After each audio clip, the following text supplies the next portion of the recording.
میں امام حسین علیہ السلام کا پانی بند کر دیا گیا۔ رسولullah کے خاندان کے چھوٹے چھوٹے بچے پیاس کی شدت سے پانی مانگتے رہے۔ تاریخ نے لکھا ہے 3 دن تک رسولullah کے خاندان کا پانی بند تھا۔ جب کربلا میں 10 محرم کے دن ہر ایک شہید شہادت کا جام پیتا گیا، حضرت امام حسین علیہ السلام تنہا رہ گئے تو فوج یزید کے سامنے جا کے حجت تمام کرتے ہیں اور کہتے ہیں کہ ہے کوئی اس غریب کی مدد کرنے والا، تو فرشتے اور جنات دونوں آ گئے اور کہنے لگے ہمیں حکم دیں۔ تو حضرت امام حسین علیہ السلام فرماتے ہیں کہ یہ صدا صرف انسانوں کے لیے تھی، لیکن افسوس تمام انسان رسولullah کے نواسے کی غربت پر ہنسنے لگے۔ کربلا میں علی اصغر علیہ السلام کی عمر صرف 6 ماہ تھی۔ وہ امام حسین علیہ السلام اور رباب کے فرزند تھے۔ عاشورہ کے دن سخت گرمی تھی اور 3 دن تک امام حسین علیہ السلام کے گھر والوں کے لیے پانی بند تھا۔ اس کی ماں بھی اسے دودھ نہیں پلا سکتی تھی کیونکہ دودھ نہیں تھا۔ جب امام حسین علیہ السلام نے پکارا کہ کیا کوئی میری مدد کرنے والا ہے، تو عورتوں کے رونے کی آوازیں آ رہی تھی۔ امام حسین علیہ السلام خیمے میں تشریف لے گئے۔ حضرت زینب نے فرمایا، اے میرے بھائی حسین، جب سے اصغر نے تمہاری پکار سنی ہے رونا نہیں چھوڑ رہا، اور علی اصغر نے آپ کی پکار سنتے ہی خود کو جھولے سے نیچے گرا دیا۔ امام حسین علیہ السلام نے فرمایا، اسے میرے پاس لاؤ، میں اسے لے جاؤں گا اور دیکھوں گا کہ کیا کوئی اسے پانی پلاتا ہے۔ امام حسین علیہ السلام نے بچے کو گود میں لیا اور یزید کے لشکر کی طرف جاتے ہوئے فرمایا، دیکھو میرا عسکر کتنا پیاسا ہے، اس کے ہونٹ خشک ہیں اور وہ مشکل سے آنکھیں کھول سکتا ہے، اس نے کسی کو کوئی نقصان نہیں پہنچایا، اسے پانی پلاؤ۔ فوج یزید میں سے آواز آئی، حسین پانی تم پینا چاہتے ہو اور نام اس بچے کا لیتے ہو، اگر یہ بچہ خود پانی مانگے گا تو ہی ہم اسے پانی پلائیں گے۔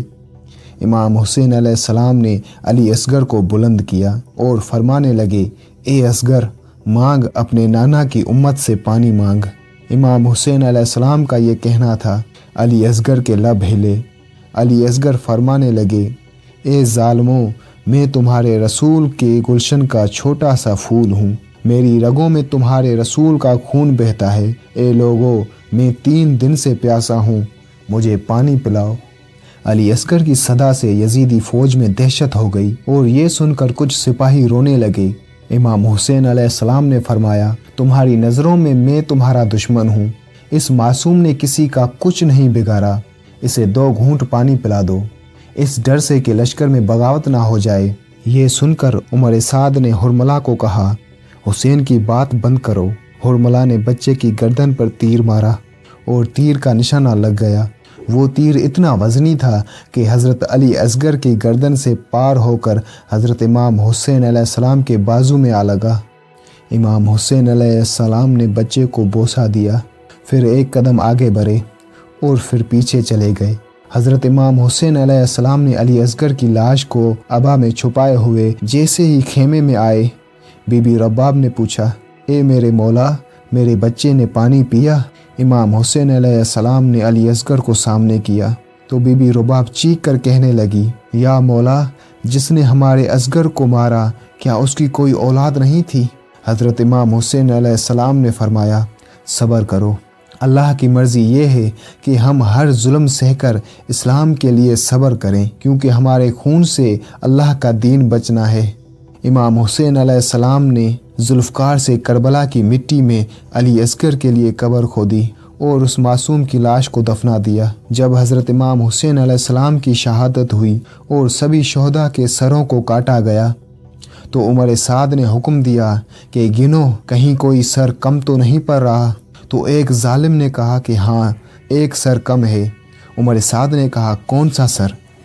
تو وہ ظالم کہتا ہے، حسین ایک 6 ماہ کے بچے کو لے کر آیا تھا، ہم نے اس کو تیر مار کر شہید کیا تھا، اس کا سر نہیں ملتا۔ شمر نے کہا، ڈھونڈو، زمین میں نیزہ مارتے رہو، یہیں کہیں حسین نے تدفین کیا ہوگا۔ فوج یزید کربلا کی زمین پہ نیزے مارتی رہی، ایک جگہ نیزے کا لگنا تھا، جیسے ہی نیزہ اوپر آیا علی اصغر کا جسم بھی اس نیزے کے ساتھ نکلا۔